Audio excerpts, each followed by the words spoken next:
একদিন এক ভয়ঙ্কর জঙ্গলে একটি ছোট্ট বাচ্চা হারিয়ে যায়। তার নাম ছিল রাজু। রাজু জঙ্গলের চারদিকে খুঁজতে থাকে, কিন্তু কাউকে দেখতে পায় না। এমন সময় সে ভয়ঙ্কর কিছু লক্ষ্য করে এবং সেদিকে দাঁড়িয়ে পড়ে। সে চারদিকে খুঁজতে থাকে, আর হঠাৎই এমন সময় তার সামনে এসে হাজির হয় একটি বিশাল আকার নেকড়ে।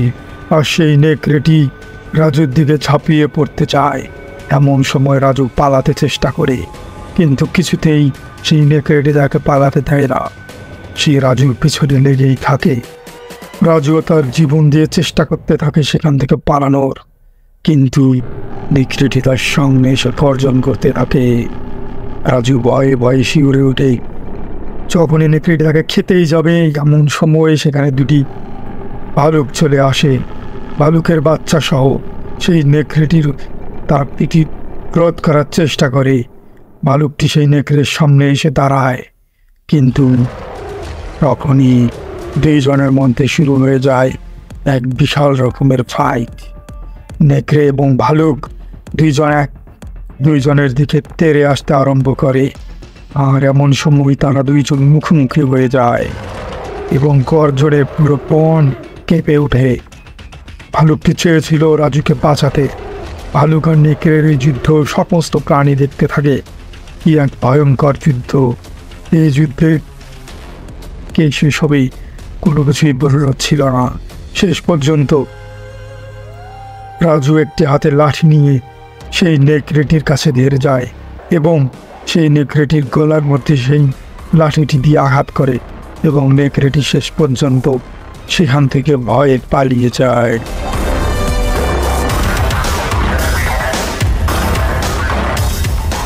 কিন্তু এদিকে সর্বনাশ হয়ে যায়।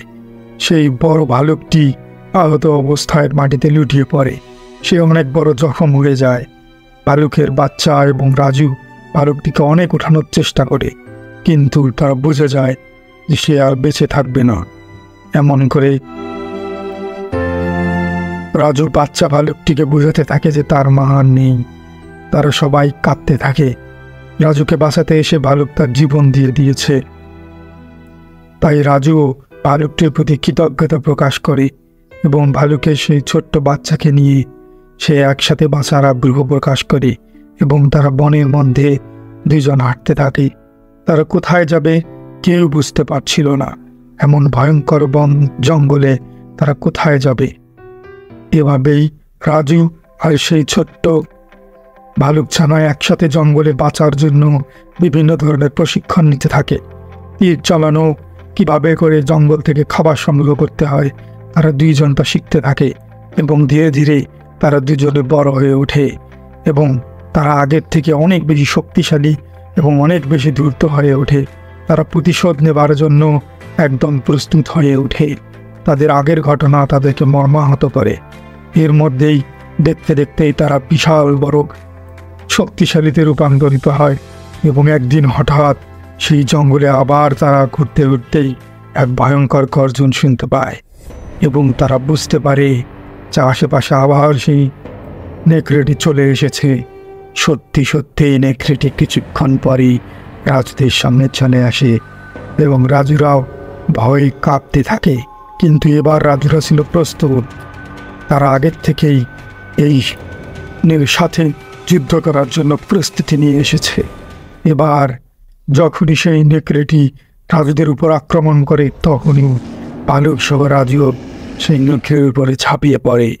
আর এভাবে আবারও বন কেঁপে ওঠে তাদের যুদ্ধে ভয়ঙ্কর তামায়। আবারও সেই ভালুক ছানার সাথে নেকড়ের কঠিন যুদ্ধ হয়ে যায়। কিন্তু এবার রাজু সেই যুদ্ধের মধ্যেই অংশ নেয় এবং ভালুককে সাহায্য করে। এদিকে নেকড়ে যুদ্ধ করতে করতে হাঁপিয়ে পড়ে, কারণ রাজুরা এবার ছিল অত্যন্ত ভয়ঙ্কর। তার আগের থেকেই প্রস্তুতি নিয়ে এসেছে। শেষ পর্যন্ত রাজু এবং ভালুক মিলে সেই নেকড়েটিকে হারিয়ে দেয় এবং তার লাঠির উপরে শুয়ে তার মায়ের হাত প্রতিশোধ নেয়। নেকড়েটি গর্জন করতে করতেই সেখানে লুটিয়ে পড়ে।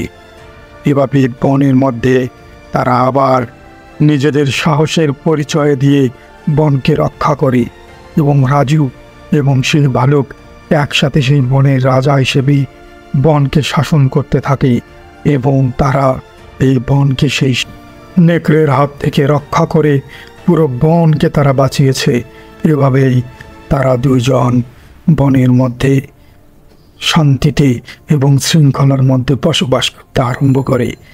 এভাবেই তারা দুজন তাদের প্রতিশোধ নিয়ে নেয়।